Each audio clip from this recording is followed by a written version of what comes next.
Well, it's here, the 2026 Cask Strength Bourbon from 13th Colony. Since you're here, I bet you want to know a little bit more about it, so stick around. We're going to talk a little bit about that here on the My Bourbon Journey Whiskey Review channel. Hey guys, welcome back to the channel. Thank you so much for joining me as always. Hey, if you're new here, consider subscribing, giving me a little thumbs up. I would greatly appreciate it. So let's kind of dive into this. So this has become an annual release here now from 13th Colony, this being their 2026 Cask Strength Bourbon Whiskey. So a little bit more about this one. So this year's coming in at 120.82 proof. It is a mash bill of 70% corn, 21% rye, and 8% malted barley. MSRP on this is going to be right around that $90 to $100 price point. It is non-age stated. However, these are going to be blends of barrels aging anywhere from about 5 to 6 years old. All right, so let's go ahead and dive into this. Always a release that I'm excited for. I'm a big fan of 13th Colony. Love the profile ultimately that they end up with once these things kind of become bottled. Just, you know, overall, really love everything about the brand, the people behind it, some of the whiskeys that they're producing and aging there in Americus, Georgia. So, all right, let's not waste any more time. Let's kind of dive into this and give you guys an idea of what the 2026 Cask Strength Bourbon is all about. Boy, so one of the things that jumps out of the glass for me that is very much a 13th Colony kind of profile is this chocolate pecan pie. It's always something, and maybe the first thing that always seems to want to jump out of the glass for me. Yeah, beautiful oak, really nice kind of spice factor on this thing so far. You know, I will say you're not getting blown away by the heat that's you know coming from the glass. I mean, at 120.82 proof, so far not getting blown away by the proof. I think you get a little bit of that kind of light maple syrup, definitely some brown sugars that are there, but still that really nice kind of dark chocolate. You know, I'm gonna say maple, brown sugar, a little bit of that kind of pecan pie feel that it has to it. And when I say pecan pie, I don't want the pastry part of it to get lost in that, because there's definitely a kind of pie crust feel to this. Yeah, and when I say that, I'm also thinking of like something I used to have when I was young, like this fried bread dough. And oftentimes you'd sprinkle maybe some cinnamon, sugar, things along those lines on it. So maybe a little bit of butter.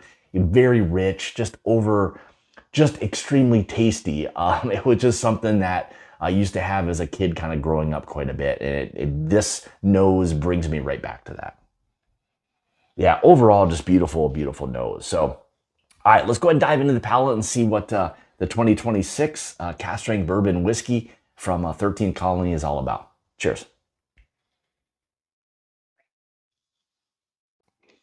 So very much like the nose, this chocolate pecan pie, incredible spice, more of a malt ball feel to this right away on the palate. And I guess you could kind of combine that with, you know, that pecan pie, getting some of the pastry notes and things. But if you've ever had a malt ball, which I'm sure a lot of people have, there's very much that kind of texture, that richness that you'll get from a malt ball. Yeah, really nice hints of this like burnt orange that's there, specifically a burnt orange. You do get a lot of that barrel char influence with that citrusy orange kind of feel. Kind of brings the orange really to, you know, more alive, I'll say. So you do get those aspects, you know, mixing in with the chocolate, you know, pecan pie, all of that. So right out of the gate, fantastic profile so far. And the balance of it between the sweetness, the oak, the baking spices that are there are all dialed in extremely well, in my opinion, working really well. So you're getting a little bit of this push and pull of both aspects of it so far.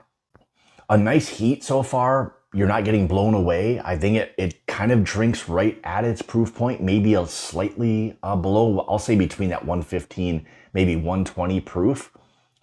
Flavor bomb. There's so much really kind of going on, and trying to unpack all of this is a tall task.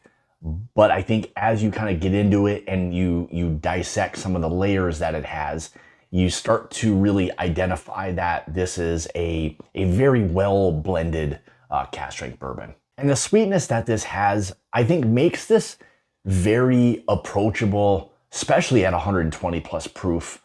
It just, there's the layers that it has to it makes it, again, in my opinion, very, very approachable for an awful lot of people. It's a very fun profile to me. I think it offers up something a little bit different if you're, used to a lot of the Kentucky bourbons or some MGPs. This does give you a little bit of a difference. And I know with this being MGP, it's where this profile changes when it gets to Georgia and into that heat. That is where this kind of starts to change and not become your standard-ish kind of MGP profile.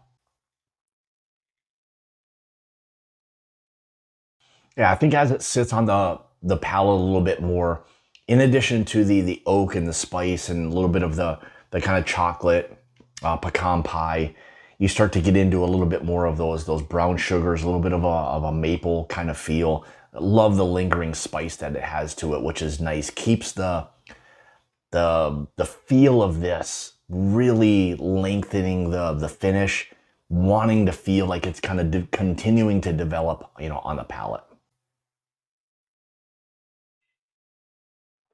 Yeah, it seems like a lot of what I've described so far, you could get into some pancakes or waffles and syrup. There's a lot of that kind of feel that this thing has to it. But again, rich, creamy, has a pretty decent texture to it. Again, love the lingering spice and oak that works extremely well with the sweetness that this thing has. So I think if this is not the best one that they've put out so far, man, it's a really tough one. Without doing a side-by-side, it just feels like a really well done, bourbon. And I know some people will say, for a whiskey that's going to be in that 5 or 6 year range with the price, that's, you may get a little bit of pushback on that $90 to $100, price point.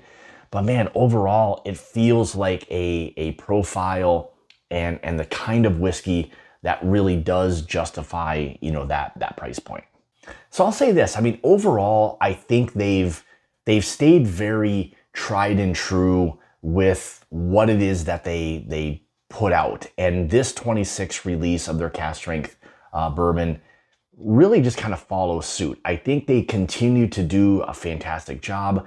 I don't think it's really overpriced in today's day and age with some of the other brands that have these skyrocketing prices.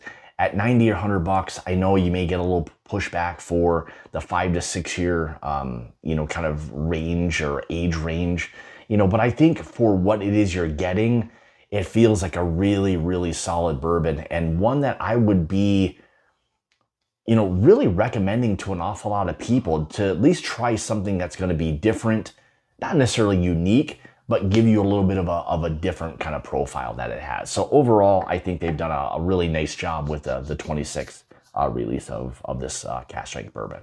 So with that being said, thanks guys for tuning in to another one of my videos. Greatly appreciate it. If you'd like to follow me kind of on Facebook and Instagram, those places at My Bourbon Journey. If you'd like to help support the channel and become part of the Mash and Journey Whiskey Club, make sure you check out that Patreon link in the description below. That down there with a lot of other great things for you as well. So with all that, thanks again for tuning in. And as always, it's about the journey and not the destination. Cheers, guys. We'll see you in the next video.